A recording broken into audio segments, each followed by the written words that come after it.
capítulo 1, e o versículo diz assim, Paulo falando dos crentes. E se lembra também, quando ele escreveu essas palavras sobre a inspiração do Espírito Santo, ele estava na prisão. Mas é uma carta cheia de alegria. É? E o Paulo diz assim, dou graças a meu Deus por tudo que recordo de vós. E eu posso dizer a mesma coisa para os irmãos lá no Brasil. Eu dou graças a Deus por tudo que eu me lembro dos irmãos lá da igreja. E como Paulo diz também que a graça e paz aos outros, da parte de nosso Senhor Deus e seu Filho Jesus Cristo. Irmãos, hoje eu quero falar só uns minutos com o irmão sobre uma coisa com que Deus falou comigo na semana passada no retiro dos missionários. Os irmãos sabem que nós temos 5 sentidos: tato, paladar, olfato, audição. E nós podemos dizer, como o salmista, provai e vede que o Senhor é bom. Porventura, o homem que nele confia. Sabe, frequentemente a Bíblia usa nossos 5 sentidos de uma forma figurada para nos ajudar a compreender nossa interação com o reino celestial e também da presença e o poder de nosso Senhor Deus. Por exemplo, podemos ver com olhos espirituais. Paulo orou assim pelo crente. Aliás, pelos crentes. Efésios 1:18, os olhos do teu entendimento sendo iluminados para que saibais qual é a esperança da sua vocação e quais são as suas riquezas da glória de sua esperança nos santos. E da mesma forma, nós temos o privilégio de ouvir a voz do Senhor com os ouvidos espirituais. Podemos ler em João capítulo 10, versículo 27, as palavras de Jesus. Ele disse assim, as minhas ovelhas ouvem a minha voz. Eu as conheço e elas me conseguem. Também, em versículo 27, ele diz assim, não seguirão o estranho, porque não conhecem a voz do estranho. O sentido de tato também é o sentido do sentimento, e Deus pode tocar e ser tocado através deste sentido. Lemos, por exemplo, em 1 Samuel capítulo 10, versículo 26, um exemplo de um grupo, e lemos essas palavras, um grupo de homens cujos corações Deus tocou. Bem, de Jesus Cristo é dito que ele não é uma divindade remota, que fica longe de nós. Não. Podemos ler em Hebreus capítulo 4, versos 15, que ele pode ser tocado com o sentimento de nossas enfermidades. Porque eu sinto, às vezes, como um crente, passando numa época difícil na minha, ele sente também. Bem, mesmo as pessoas que nunca o conheceram, podem, talvez, e lemos em Atos 17, versículo 27, talvez ao palpá-lo e encontrá-lo. Bem, nós sabemos que podemos até mesmo nos tocar. Para Deus, o cheiro de Cristo. Como é isso, é? 2 Coríntios capítulo 2, versículo 15. Para o mundo, a vida cristã, ou pelo menos a vida de um crente fiel, e o testemunho daquele crente pode ser um cheiro de morte para aqueles que recusam, ou pode ser cheiro de vida para a vida. Em 2 Coríntios, capítulo 2, versículo 16. E nós somos exortados na palavra de Deus a realmente provar o Senhor e ver que Ele é bom. Sua palavra será de acordo com as nossas necessidades. Leite sincero, 1 Pedro, capítulo 2, versículo 2, ou alimento forte, como está escrito em Hebreus, capítulo 5, versículo 14. Ou, como diz o salmista, mais doce também do que o mel e o favo de mel. Graças a Deus que Deus nos criou de uma maneira que até temos sentidos espirituais. Agora, na semana passada, lá no acampamento, Deus tocou no meu coração em relação com a viagem da irmã Daisy para o céu. Irmãos, eu tenho recebido tantas cartas de Colossenses. Irmãos, crentes em Cristo, querem me encorajar com a ausência da minha querida. Até lá de Portugal, o irmão Denis me escreveu. Bem, Deus tocou no meu coração enquanto estava lá no acampamento e falou uma coisa que eu acho muito interessante. Em Deuteronomia, capítulo 2, versículo 2 e 3, temos essas palavras. Então o Senhor me disse, basta de rodeardes este monte, virai vós para o norte. Já pensou? Olha o que Deus está dizendo para Moisés. Já percorresse esta montanha muito tempo. O tempo suficiente. Volta para o norte. Bem, esta foi a segunda vez que Deus repreendeu a nação de Israel por permanecer muito tempo em um só lugar. Aqui eles estavam acampados numa região controlada pelos descendentes de Esaú. E, portanto, parentes dos israelitas.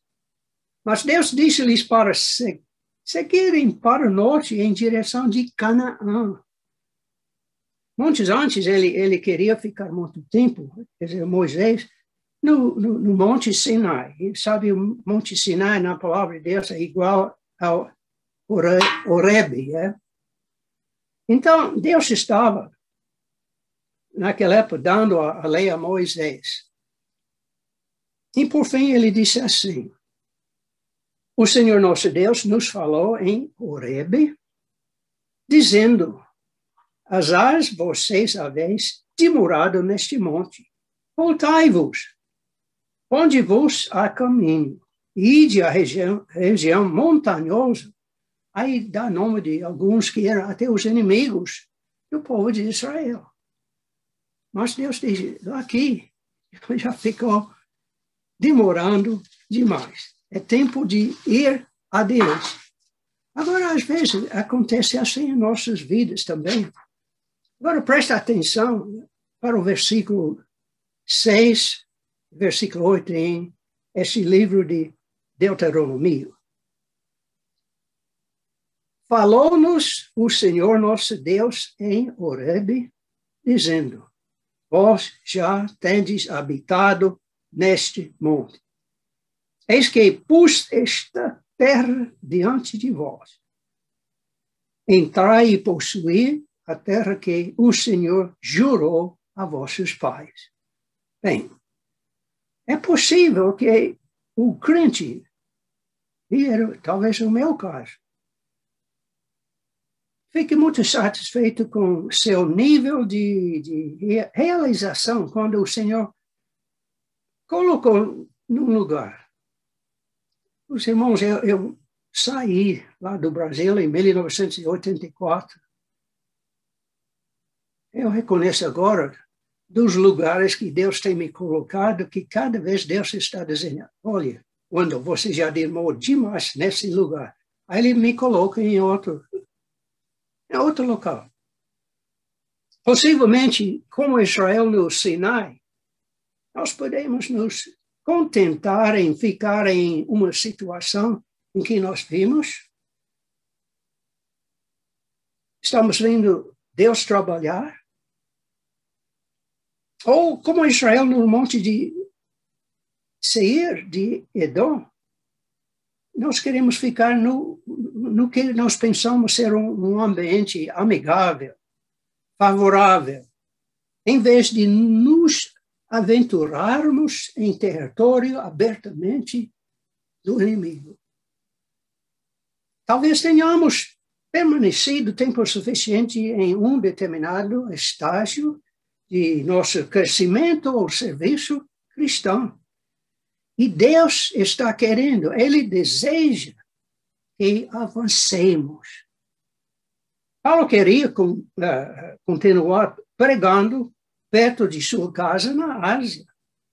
Mas Deus disse para ele, não, você tem que ir para a Europa.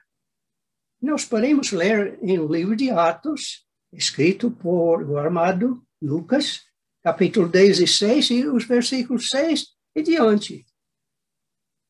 Lucas escrevendo, atravessarmos a região frígio-gálata, tendo sido impedido pelo Espírito Santo de anunciar a palavra na Ásia, e tendo chegando diante da Mísia, tentava ir para Bitânia, mas o Espírito de Jesus não lhe permitiu.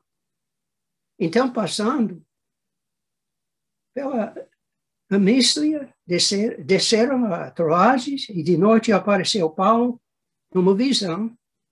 Estava ali em pé um homem da Macedônia, que lhe rogava, passa a Macedônia e ajuda-nos. Quando eles teve esta visão, procurávamos logo partir para a Macedônia, concluindo que Deus nos havia chamado para lhes anunciar o Evangelho. Bem, irmãos, o Pedro ainda perguntou a Jesus, se lembra, depois da ressurreição, e pouco antes de voltar para o céu, Pedro perguntou a Jesus sobre o João, o que João ia fazer. Se lembra o que Jesus disse? O que é isso contigo? Segue. Essa é a coisa mais importante. Irmãos, eu quero concluir com esse pensamento. Deus pode, de fato, querer que continuemos todas as nossas vidas exatamente onde Ele nos colocou. No que diz a respeito à localização, à posição, mas Ele quer que continuemos com Ele.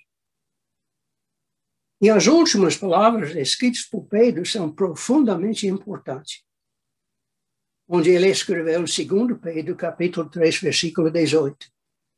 Mas crescei na graça e no conhecimento do nosso Senhor e Salvador, Jesus Cristo. E foi assim que Deus falou comigo. Eu pensei assim, Deus estava dizendo-me, olha, a sua querida esposa já demorou tempo demais contigo. Eu vou receber na minha presença. Isso não quer dizer que ele não está presente aqui conosco. Não, ele está sempre a nosso redor. Ele é onipresente, onipotente. A sabedoria de Deus eu não entendo. Como diz o finado cientista, a matemática de Deus é difícil para entender. Mas Deus tem me consolado através da ideia que Ele achava que Daisy estava já tempo demais comigo. Agora Ele está dizendo, meu filho, é tempo para você crescer. Você já falou muitas vezes num culto memorial de um irmã que faleceu. Citou muitos versículos, ausente do corpo, presente comigo. Nós não temos tristeza como os demais, porque nós temos a bendita. Deus está dizendo, você realmente acredita nisso? Eu posso dizer, sim, Senhor. E o Senhor tem me confortado muito, dando coisas na sua palavra. Eu tenho meus 85 anos, mas estou ainda, meus irmãos, crescendo no Senhor. E dou graças a Deus por isso. E se quiser, e Ele não voltar este ano, ou no ano que vem, antes do mês de junho, eu pretendo chegar lá e mais uma vez ver os irmãos face a face. É? Agora vamos orar. Senhor, eu quero lhe agradecer pela oportunidade. Peço que o Senhor vai usar essas palavras, talvez mal faladas, para encorajar os irmãos lá na igreja em Dom Pedro, ou qualquer irmão que talvez chegue a assistir à transmissão, essa devoção. Agradeço pela irmã que me ajuda, pelo o pastor João, o pastor Paulo, o pastor Bruno, o pastor Dimas, o pastor Ney, os demais que têm sido muito amigos. Os irmãos lá da igreja em Maués e também lá no Coconhal. E um dia nós vamos nos reunir juntos, todos de nós, até o trono para louvar e honrar o teu santo nome. E até aquele dia nos ajude para que possamos crescer espiritualmente e para que possamos ser sal e luz aqui na terra. Todas essas coisas eu peço em nome do nosso Senhor Jesus e para a honra e glória dele e para que possamos ter fruto que vai durar pela toda a eternidade. Em nome dele eu oro. Amém. Até o próximo, irmão. Tchau.